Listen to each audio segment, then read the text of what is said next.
Buonasera, benvenuti a un nuovo appuntamento con Cronache Venete.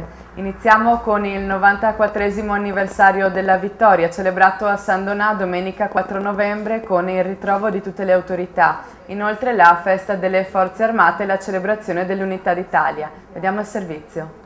Il 4 novembre si ricorda la fine della Prima Guerra Mondiale e anche quest'anno a San Donà di Piave si è offerto un tributo ai caduti e alle Forze Armate.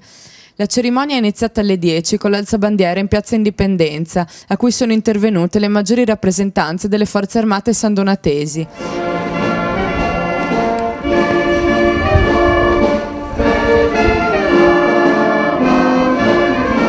Nonostante il maltempo, non si è rinunciato a commemorare i defunti di guerra, gettando nel Piave la tradizionale corona di alloro, gesto pregno di significato che onora le vittime di guerra in uno scenario tanto importante quanto tragico.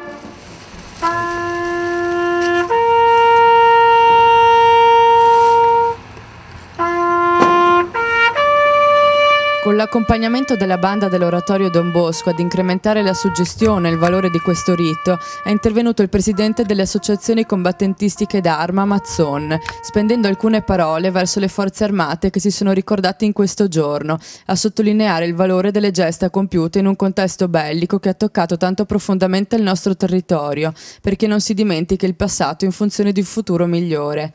A seguire, le poche parole del vice sindaco Alberto Gobbo hanno chiuso l'evento con la solennità che gli è dovuta. Quella del 4 novembre si presenta come una ricorrenza che unisce la nostra nazione in un doloroso ricordo che accomuna tutti coloro che hanno perso i loro cari in circostanze tragiche e ci fa riflettere sulla brutalità della guerra che fa però tuttora parte della nostra realtà.